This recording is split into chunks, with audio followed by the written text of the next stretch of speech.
Hello दोस्तों, स्वागत है आपका आपके इस YouTube channel SSC clear with IAS पर। चलिए, आज के इस वीडियो लेक्चर में मैं हाजिर हो गया हूं फिर से आपके लिए 9 दिसंबर 2022 की शिफ्ट 1 में एसएससी सीजीएल की होने वाली परीक्षा के जीएस के सेकंड पार्ट को लेकर। इससे पहले के वीडियो लेक्चर में हमने पार्ट 1 में भी कुछ क्वेश्चंस को डिस्कस किया था, यानी कि जो स्टूडेंट्स और अनदर सोर्सेज से जो मुझे इनपुट मिले हैं उनके बेस पर मुझे ऑलमोस्ट 20-22 क्वेश्चन मिले थे, जो कि बहुत ज़्यादा ऑथेंटिक हैं, पूरी तरीके से ऑथेंटिक हैं। ये मानकर चलिए कि इन क्वेश्चंस का आगे आने वाले एग्जाम्स में काफ़ी बड़ा रोल होने वाला है, और आगे की जो भी शिफ्ट हैं उनमें भी इन क्वेश्चन से आपको काफ़ी हेल्प मिलेगी। और जो भी आपके आने वाले अपकमिंग एग्जाम्स हैं उनमें इन क्वेश्चंस के डायरेक्टली पूछे जाने के भी पूरे चांस हैं, और इनसे रिलेटेड जो भी फैक्ट्स मैं आपको और एक्स्ट्रा बताऊंगा उन फैक्ट्स के तहत आप कुछ क्वेश्चंस एग्जाम में आसानी से कर सकेंगे, इस बात के भी पूरे चांस हैं। तो चलिए, बिना कुछ भी देर लगाए शुरू करते हैं आज के इन क्वेश्चंस, और इनको सीखकर जानकर इनके साथ और भी बहुत से फैक्ट्स को जानेंगे और सीखेंगे। चलिए, पहला क्वेश्चन कहा गया है कि विश्व की सबसे लंबी नदी किस महाद्वीप में स्थित है। अब सबसे पहली बात तो आपको पता होना चाहिए कि विश्व की सबसे लंबी नदी है कौन सी, ठीक है ना, यानी कि सबसे लंबी longest river of the world, ठीक है ना। तो सबसे लंबी नदी है नील नदी। ये मुझे पूरी उम्मीद है कि सभी को पता होगा, ठीक है ना, कि सबसे लंबी नदी जो है वो नील नदी है। अब नील नदी का नाम आते ही आपको एक स्टेटमेंट याद आ जाता होगा कि मिस्र को नील नदी का वरदान कहा जाता है, मतलब कि इजिप्ट को जो है वो नील नदी का वरदान कहा जाता है मिस्र को, ठीक है ना। तो अब मिस्र से ये बहती है, और इजिप्ट कौन से कॉन्टिनेंट में है, किस महाद्वीप में है, ये आपको पता ही होगा। अफ्रीका महाद्वीप में इजिप्ट है। तो इसलिए बस इसने क्या पूछा था हमसे कि बताइए किस महाद्वीप में जो है नील नदी यानी कि सबसे लंबी नदी जो है वो बहती है। तो आप बताएंगे कि अफ्रीका महाद्वीप में विश्व की सबसे लंबी नदी बहती है, ठीक है ना। और अफ्रीका महाद्वीप में भी आपको बताना है कि मिस्र से इसका बहुत बड़ा संबंध है, मिस्र को नील नदी का वरदान कहा जाता है, ठीक है। तो ये फैक्ट आपके लिए काफी हो गया। अब इसके आसपास के और भी फैक्ट्स आप लोग तैयार कर सकते हैं कि अफ्रीकन कॉन्टिनेंट में ये कहां से शुरू होती है और कहां तक जाती है, और नील नदी के अलावा और भी अफ्रीका महाद्वीप में कौन कौन सी नदियां हैं, इनके बारे में आप सोच और जान सकते हैं। देखिए, मैं आपको बता रहा हूं कि इन क्वेश्चन से आपको यही फायदा मिलता है। जब जिन लोगों का आने वाली शिफ्ट में एग्जाम होता है ना, उनको पिछली शिफ्ट के क्वेश्चन पेपर देख करके आइडिया लग जाता है कि किस तरह के क्वेश्चन पूछे जा रहे हैं। जैसे मैं आपको बता दूं कि कुछ क्वेश्चन एकदम पक्का हो गए हैं, बच्चों को पता चल गए थे कि ये आने ही आने हैं। जैसे नृत्य पे क्वेश्चन आ रहा है जो आना ही आना है, योगा पे क्वेश्चन आना ही आना है, स्कीम जो है यानी कि राज्यों वाली स्कीम, केंद्र की स्कीम से बहुत कम क्वेश्चन पूछे जाते, बल्कि राज्य की स्कीम से ज़्यादातर क्वेश्चन पूछे गए हैं। तो राज्य की स्कीम से क्वेश्चन आ रहे हैं, ठीक है ना। और किस राज्य का लोक नृत्य कौन सा है, इससे क्वेश्चन आ रहा है। आपका खेल पर क्वेश्चन आ रहे हैं, केमिकल फार्मूला पे हर बार क्वेश्चन आ रहा है कि कोई ना कोई ये केमिकल फार्मूला आपसे पूछ लेगा। और ऊर्जा या मतलब मात्रक पर, एसआई मात्रक पर, यानी कि कुछ क्वांटिटी देकर उसका एसआई मात्रक पूछ लेगा, इस पे क्वेश्चन आ रहा है। अब आप सोच लीजिए ये इंपॉर्टेंट। अच्छा, कुछ बुक्स पे क्वेश्चन जरूर आ रहे हैं, ठीक है ना। जैसे पहले वाली शिफ्ट में पूछा गया था, सबसे पहले पेपर में प्लेइंग इट इन माई वे किसने लिखी है, ठीक है ना। फिर एक क्वेश्चन आया था a brief history of India किसने लिखी है, ठीक है ना। मतलब यानी कुल मिलाकर किताब और उनके राइटर्स ये आ रहे हैं। तो बस, और कुछ आपके पेनल्टी वगैरह जो है ना गेम्स में जो लगती है वो आ रही हैं, गेम्स के अवार्ड्स आ रहे हैं, जो अभी रिसेंटली लोगों ने अवार्ड दिए हैं, कुछ लोगों को अवार्ड मिले हैं, वो क्वेश्चंस आ रहे हैं। और जो नियुक्तियां अभी हुई हैं वो क्वेश्चंस आ रहे हैं। बस इतना तैयार करिए, ये 25 के 25 क्वेश्चंस आप आसानी से जीएस के 25 के 25 क्वेश्चन आप आसानी से मार के आ जाएंगे, ठीक है ना। चलिए, खैर, तो अगले क्वेश्चन की तरफ बढ़ते हैं। पहला, भारत का पहला धुआं मुक्त राज्य किसे घोषित किया गया है। अब देखिए, सबसे अच्छी बात यह है कि धुआं मुक्त राज्य की बात कर रहे हैं, यानी कि ये कह दिया गया कि स्मोक फ्री राज्य है, स्मोक फ्री स्टेट है, यहाँ पर धुआं नहीं है, ठीक है ना। अब धुआं जो है ना कहाँ से उठता है, आपके घरों में जो खाना बनाया जाता है, अगर परंपरागत तरीकों से खाना बनाया जाता है तो धुआं उठेगा। लेकिन यहाँ पर कौन सी योजना, प्रधानमंत्री उज्ज्वला योजना, ठीक है ना। तो पहली बात तो इसका जिक्र समझ लीजिए आप, और इसको तैयार करके जाइए कि प्रधानमंत्री उज्ज्वला योजना कब शुरू की गई, इसके पात्र कौन होते हैं, इनमें क्या क्या चीजें, मतलब क्या कितना असिस्टेंस मिलता है, मतलब किसी गृहिणी को क्या क्या मिलता है इस योजना के तहत, और उसके पात्र की योग्यताएं क्या होनी चाहिए, ठीक है ना, किसके लिए ये स्कीम लाई गई है। ये सब चीजें आप प्रधानमंत्री उज्ज्वला योजना से रिलेटेड जरूर तैयार कर लीजिए, क्योंकि इस पे क्वेश्चन पूछा जा सकता है। अब की बार ये पूछा तो इसके आसपास का क्वेश्चन पूछा जा सकता है। तो प्रधानमंत्री उज्ज्वला योजना और हिमाचल प्रदेश की गृहिणी योजना, ठीक है ना, गृहिणी सुविधा योजना, ठीक है ना, गृहिणी सुविधा योजना करके एक योजना है हिमाचल प्रदेश की, इन दोनों के संयुक्त प्रयास से जो है वो हिमाचल प्रदेश को पहला धुआं मुक्त राज्य घोषित किया गया है। देखिए कितना बढ़िया क्वेश्चन है। तो आपके लिए इसका जो आंसर होगा वो आंसर होगा इसका हिमाचल प्रदेश, ठीक है ना। तो आप बहुत ही आसानी से इस क्वेश्चन को नोट कर लीजिए, अगले पेपर में मान के चलिए कि लिख लीजिए आप, ये क्वेश्चन पेपर में आएगा, ठीक है ना। तो इसी तरह के क्वेश्चंस और भी पूछे जा सकते हैं कि बताइए भारत का पहला जैविक खेती करने वाला राज्य, पूर्ण रूप से जैविक खेती करने वाला राज्य कौन सा बन गया है। तो आपको मुझे कमेंट बॉक्स में बताना है कि सर कौन सा होगा, नागालैंड है, सिक्किम है, अरुणाचल प्रदेश है, या जो भी आपको पता है आप मुझे कमेंट बॉक्स में बताइए कि भारत का पहला ऑर्गेनिक फार्मिंग करने वाला, कंप्लीटली पूरी तरीके से ऑर्गेनिक फार्मिंग करने वाला राज्य कौन सा है। और एक क्वेश्चन और आपसे पूछा सकता है कि भारत का जो है वो ओपन डेफिकेशन फ्री राज्य कौन सा बन गया है। ओपन डेफिकेशन मतलब खुले में शौच मुक्त राज्य कौन सा बन गया है, ये भी आप मुझे कमेंट बॉक्स में लिखकर बताइए। और इस क्वेश्चन को जरूर तैयार कर लीजिए कि भारत का सबसे पहला ओपन डेफिकेशन फ्री राज्य कौन सा है, यानी कि खुले में शौच मुक्त राज्य कौन सा है, ठीक है ना। चलिए अगले क्वेश्चन की तरफ हम लोग बढ़ते हैं। अगले क्वेश्चन में कहा गया था कि मेहरगढ़ के जो घर हैं उनका आकार किस प्रकार का होता था।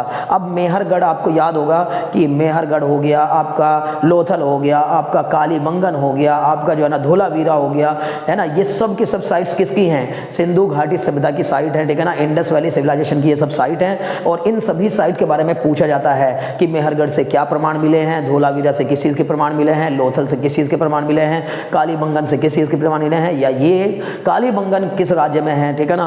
धोलावीरा गुजरात में है, लोथल गुजरात में है, कालीबंगन राजस्थान में। इस तरह से मतलब आपसे वो पूछ सकता है कि ये कौन सा जगह किस राज्य में अभी अवस्थित है। सिंधु घाटी सभ्यता पे क्वेश्चन आना ही आना है, निश्चित तौर पर, कोई एग्जाम हो जाए, ठीक है ना। तो इसका मतलब है कि मेहरगढ़ के घरों के आकार पूछे गए थे। अब अगली शिफ्ट में आपसे क्या पूछ सकता है कि बताइए सिंधु घाटी सभ्यता का जो सिंधु शहर था या जो मोहनजोदड़ो शहर था, ठीक है ना, जो बड़े बड़े शहर थे सिंधु घाटी सभ्यता के, इन शहरों में जो सड़कें थी वो कितने एंगल पर काटती हैं, या इनकी सड़कों का निर्माण कैसे किया गया था।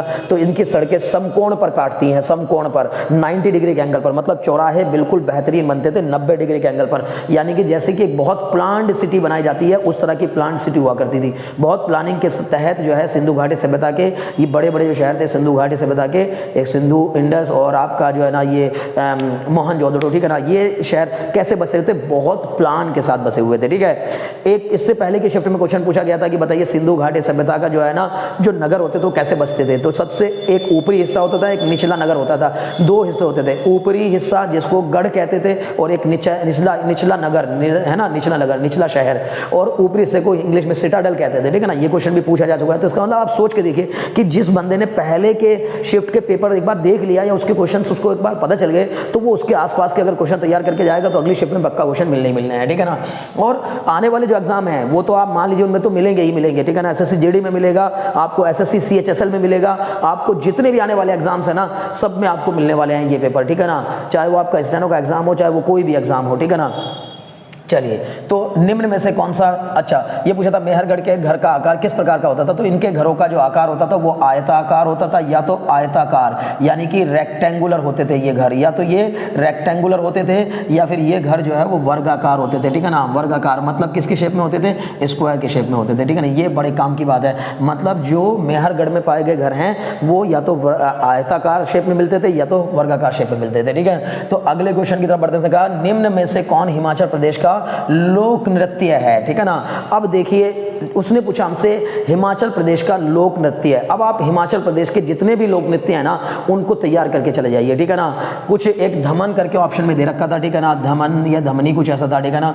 धमन था या शायद धमनी था, आप एक बार इसको देख लीजिएगा कि धमन था शायद, है ना, कि हिमाचल प्रदेश का लोक नृत्य कौन सा है। तो यही हिमाचल प्रदेश का लोक नृत्य है और बाकी तीन और दे रखे थे तो उसको भी आपको देख लेना है, ठीक है ना।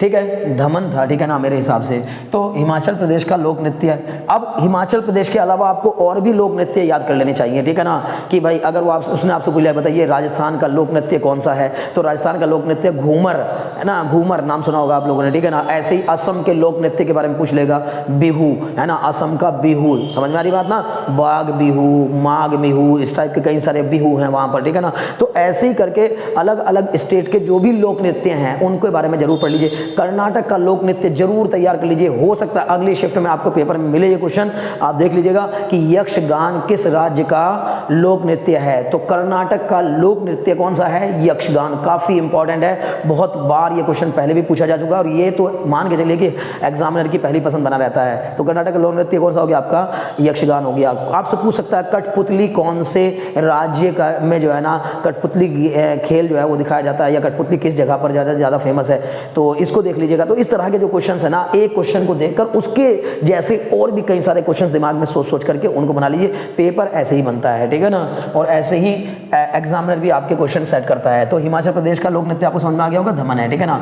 अब इसने पूछा था भारत के उच्चतम न्यायालय के मुख्य न्यायाधीश को किस आधार पर उनके पद से हटाया जाता है। अब भारत के मुख्य न्यायाधीश की बात हो रही है, यानी कि उच्चतम न्यायालय के मुख्य न्यायाधीश, चीफ जस्टिस ऑफ इंडिया की बात हो रही है। इनको कैसे हटाया जाता है? तो पहली बात तो महाअभियोग चलाकर ही इनको हटाया जा सकता है। बिल्कुल राष्ट्रपति के जैसे राष्ट्रपति को उसके पद से महाभियोग चलाकर हटाया जा सकता है, वैसे ही पहली बात तो ये है कि चीफ जस्टिस ऑफ इंडिया को भी महाअभियोग चलाकर संसद के दोनों सदनों के द्वारा 2/3 बहुमत से मतलब महाभियोग पारित करके तब इनको हटाया जा सकता है। तो पहली बात तो अगर ये पूछा होता कि कैसे किस प्रक्रिया के तहत हटाया जाता है, या कि उच्चतम न्यायालय के मुख्य न्यायाधीश को उनके पद से हटाने की प्रक्रिया क्या है, तो आपको आंसर देना था महाअभियोग द्वारा।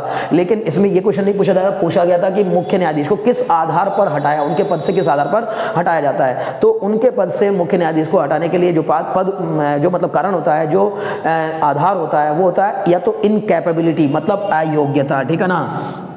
देखिए ये बात आप ध्यान रखिएगा, ठीक है। अयोग्यता के बेस पर मान लीजिए कोई व्यक्ति जो है वो मुख्य न्यायाधीश के पद के लिए अयोग्य हो जाए, ठीक है ना। अयोग्यता मतलब कि इनकैपेबिलिटी हो, उसके अंदर वो उतना कैपेबल ना हो कि उसको चीफ जस्टिस ऑफ इंडिया बनाया जा सके या रखा जा सके, तो उस आधार पर हटाया जाता है। या फिर मिसबिहेवियर के आधार पर हटाया जाता है, यानी कि दुर्व्यवहार के आधार पर हटाया जाता है, दुर्व्यवहार के आधार पर हटाया जाता है, ठीक है ना। तो ये दो बातें अब ऑप्शन में आपको देख करके देखना है कि कौन सा है, या फिर कानून का किसी भी कानून का पालन ना करने, या कानून का मतलब उस तरह से रक्षा, यानी कि एक तरह से कॉन्स्टिट्यूशन की रक्षा करना जो है ना, ये उच्चतम न्यायालय का काम है। तो वो अगर इस तरह के आधार कहीं भी दिए होंगे तो उनको आपको देखना है। लेकिन ये दो आधार आपको बिल्कुल अच्छे से याद कर लेने हैं कि चीफ जस्टिस ऑफ इंडिया को उसकी अयोग्यता या उसके दुर्व्यवहार के कारण महाअभियोग चलाकर हटाया जा सकता है। ये बात आपको बिल्कुल दिमाग में बैठा लेनी है।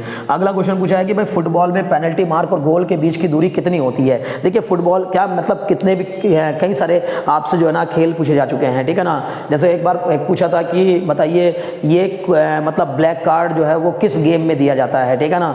तो ये सब चीज़ें आपको समझनी है, ठीक है, कि ब्लैक कार्ड किस में दिया जाता है, येलो कार्ड, उसमें 3 कार्ड देते हैं, येलो कार्ड, रेड कार्ड और ब्लैक कार्ड, इस टाइप से, ठीक है। इससे पहले की शिफ्ट में आया था। अभी पूछा गया कि फुटबॉल में जो पेनल्टी मार्क होता है, पेनल्टी मार्क और जो गोल होता है, पेनल्टी मार्क और गोल के बीच की दूरी पूछी है कि कितनी होती है। तो ये दूरी होती है 12 गज, ठीक है ना। 12 गज की दूरी होती है इनके बीच में, यानी 12 गज का मतलब 12 यार्ड, इंग्लिश में गज को यार्ड कहते हैं, इसलिए आप ये कह सकते हैं 12 यार्ड्स की दूरी होती है किस किस के बीच, पेनल्टी मार्क और गोल के बीच की, ठीक है ना।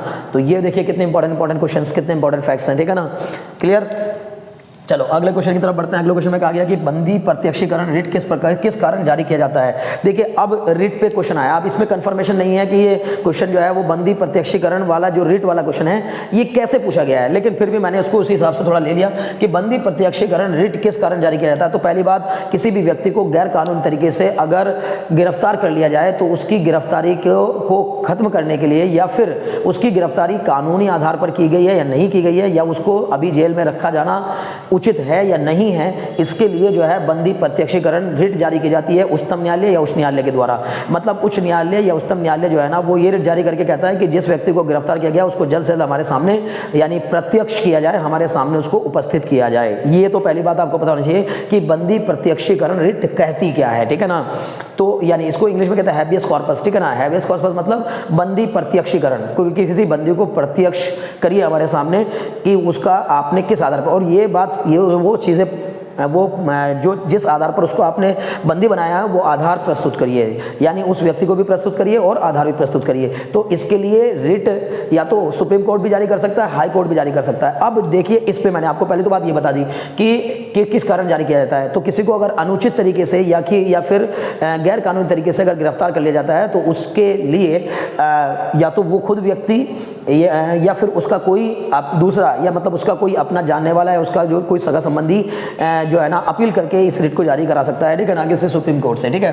तो चलिए एक तो बात ये पता चल गई कि किस कारण इसको किया जाता है। अब कौन से आर्टिकल के तहत सुप्रीम कोर्ट जो है वो रिट जारी करता है। पहली बात, रिट जारी करने की शक्ति जो है वो सुप्रीम कोर्ट को कौन सा आर्टिकल देता है, ये क्वेश्चन बहुत बार पूछा गया है और ये मैं फिर कह रहा हूं आने वाले एग्जाम्स के लिए आप लिख लीजिए कि इन क्वेश्चंस में से ये क्वेश्चन आने के पूरे चांस हैं। तो आर्टिकल 32 जो है वो सुप्रीम कोर्ट को इस बात की ऑथेंटिसिटी देता है, यानी कि अधिकार देता है कि वो रिट जारी करे। और कितने प्रकार की रिट जारी करती है सुप्रीम कोर्ट या हाई कोर्ट, तो हम कहेंगे सर 5 प्रकार की रिट जारी की जा सकती हैं। यानी रिट पे क्वेश्चन आप पढ़ लीजिए जो है ना, याचिकाएं, ठीक है ना, मतलब जो रिट है आपकी उनको आप जरूर पढ़ लीजिए। 5 प्रकार की रिट जारी की जा सकती है। कौन कौन सी है मैं आपको थोड़ा सा बता देता हूं। बंदी प्रत्यक्षीकरण, परमादेश, अधिकार प्रच्छा, क्यो वारंटो, सर्टियोररी, इस टाइप से, है ना, ठीक है, समझ में आ रही बात ना।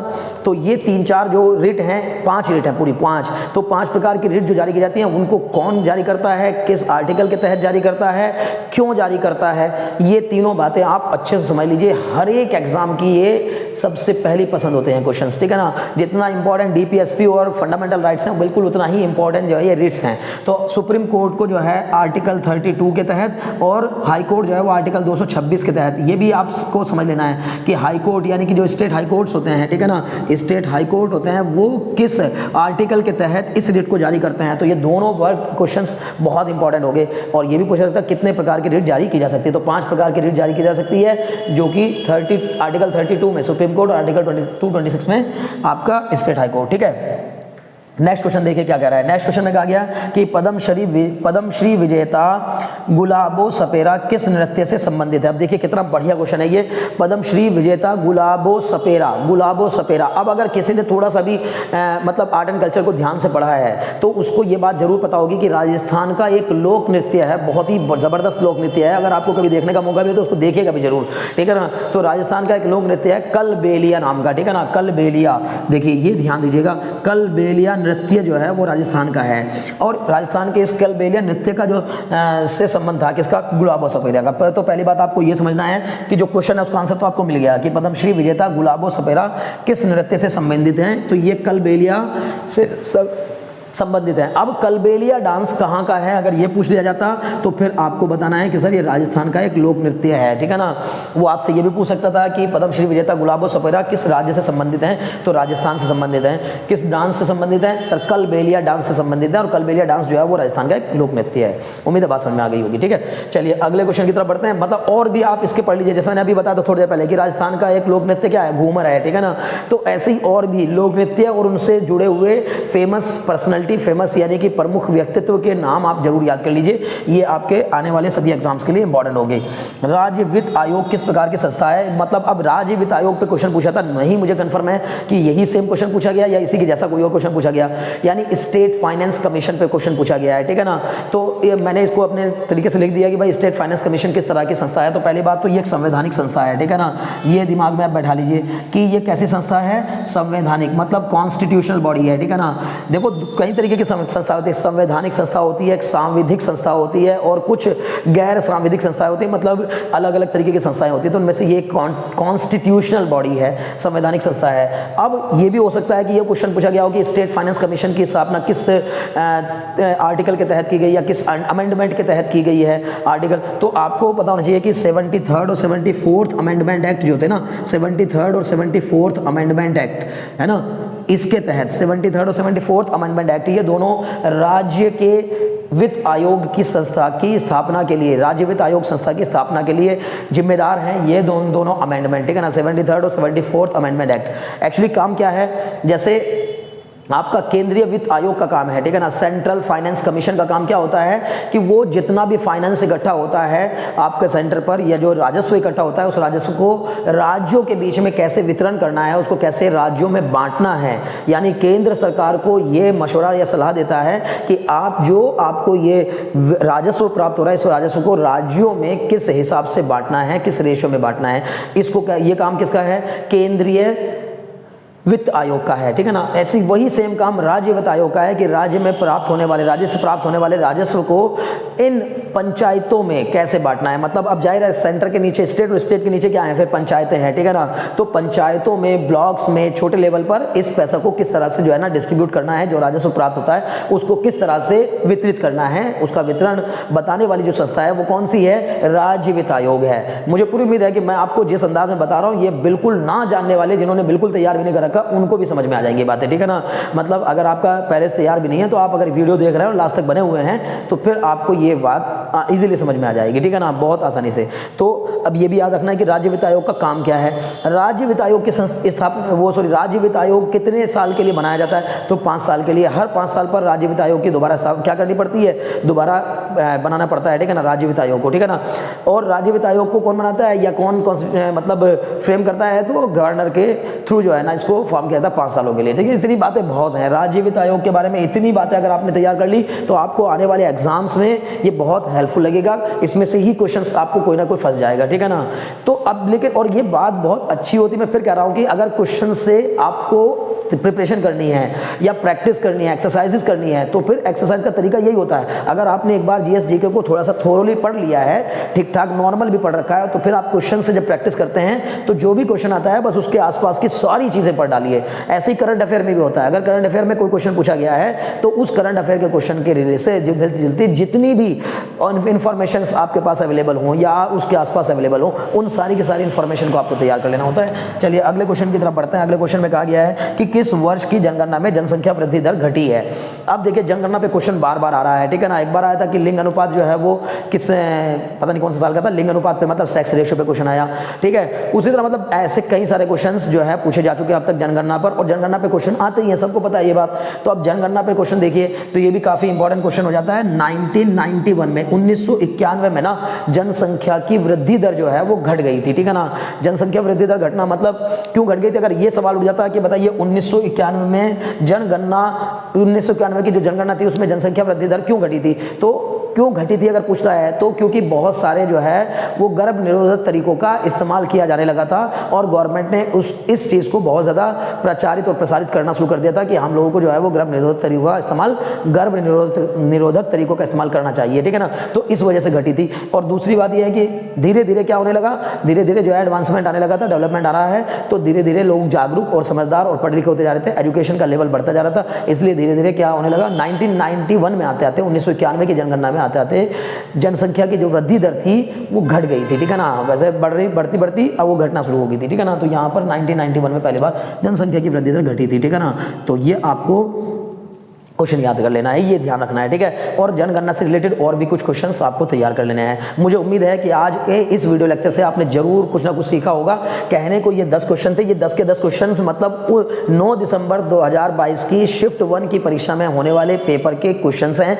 लेकिन इन क्वेश्चन के साथ मैंने आपको और कम से कम 10, 15, 20 क्वेश्चन का फैक्ट तैयार करा दिया, ठीक है ना। अगर आप कम से कम इन 10 क्वेश्चन को करते हैं तो मान के लिए कि आपके 20 से 25 क्वेश्चन आसानी से तैयार हो गए, ठीक है ना। तो अनदर जो फैक्ट्स आपने तैयार किए वो आपके आने वाले एग्जाम्स में काफी हेल्पफुल होंगे। अगर ये वीडियो वाकई में आपको हेल्पफुल लगा और आप लास्ट तक इस वीडियो पर बने रहे तो फिर चैनल को अगर आपने अभी तक सब्सक्राइब नहीं किया है तो चैनल को सब्सक्राइब कर दीजिए और बेल आइकन दबा करके नोटिफिकेशन वाले आइकन को भी दबा दीजिए ताकि आपको हमारी आने वाली सभी वीडियोस का नोटिफिकेशन मिलता रहे। इस चैनल पर आपको मिलती हैं रीजनिंग, जीएस, मैथमेटिक्स से रिलेटेड मतलब एसएससी, सीजीएल, एसएससी, जीडी या एसएससी का कोई भी एग्जाम हो उससे जुड़ी हुई सभी useful videos. Very very thanks for watching.